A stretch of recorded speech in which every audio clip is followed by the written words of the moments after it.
अपनी गाड़ी एक दिन के लिए अगर आपने बाहर छोड़ दिया तो उस पर इतना ज़्यादा धूल जम जाता है जैसे सालों तक आपने उसकी सफाई नहीं की हो। मगर भारत में इतना ज़्यादा धूल आखिर आता कहाँ से? आज हम इसी के बारे में हम जानेंगे। भारत में धूल की मात्रा ज़्यादा होने के कई कारण हैं, लेकिन 90% चांसेस हमारा क्लाइमेट है। जो हमारा इसके अंदर जो हमारा इंटरनल क्लाइमेट है और बाहरी क्लाइमेट भी हमारे देश की धूल को अफेक्ट करती है। पहले जानते हैं इंटरनल क्लाइमेट के बारे में। दोस्तों, मानसून या बरसात का सीजन काफ़ी ज़्यादा साउथ ईस्टर्न और हमारे लैटिट्यूड पर बसे हुए फिनोमिना है। साउथ ईस्ट एशिया और लैटिट्यूड पर बसे हुए शहरों को छोड़ दे तो बाकी पूरी दुनिया में आपको प्रॉपर रेनी सीजन देखने को नहीं मिलता है।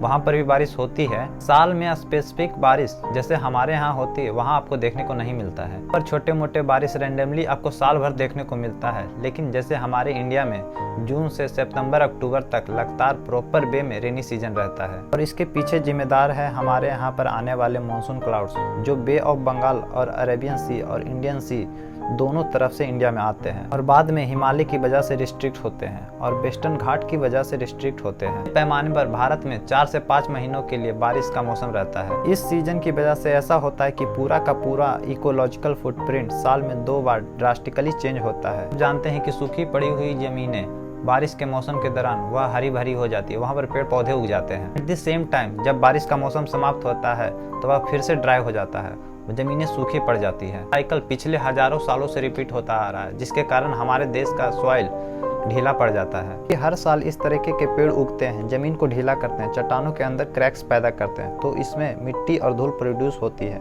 और जब वह बारिश की स्थिति के बाद सूख जाते हैं तो उसके अंदर नमी कम हो जाती है, ह्यूमिडिटी मौजूदा कम हो जाता है, तब वह सॉइल लूज होकर धूल बन जाता है। खत्म होने के बाद हमारे देश में ईस्टर्न और वेस्टर्न हवा इंटर करती है कि कई सारी बाहरी देशों के अंदर ये फिनोमेना एग्जिस्ट ही नहीं करती। वहाँ पर क्लाइमेट एट द लीस्ट गर्म नहीं तो वहाँ ऊपर तक भी नहीं जाता, जिसके कारण सॉइल का मॉइस्चर साल भर मेंटेन रहता है।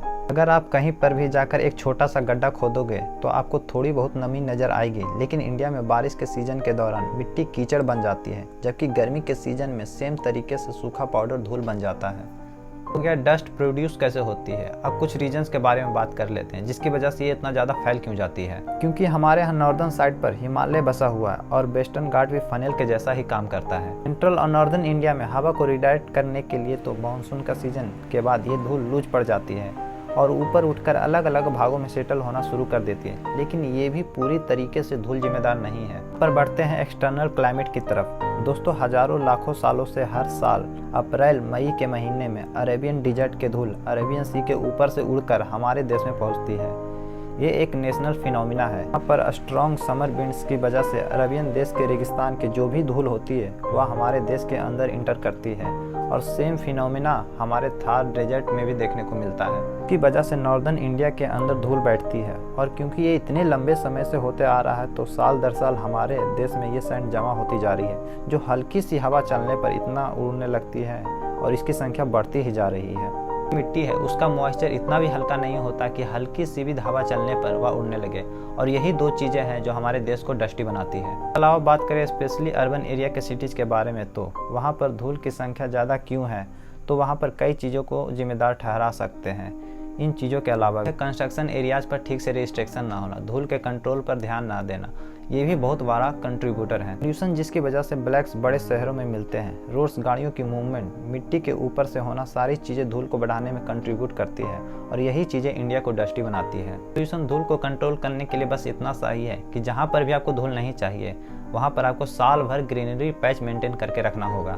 पानी की कमी है, ऑब्वियस वहाँ पर ये चीज़ें करना मुश्किल है, पर कई जगहों पर ये चीज़ें बिल्कुल किया जा सकता है। पर ग्रीन पैच मेंटेन होगा, पेड़ जमीन को पकड़ कर रखेगा तो ऑटोमेटिकली धूल कम जाएगा।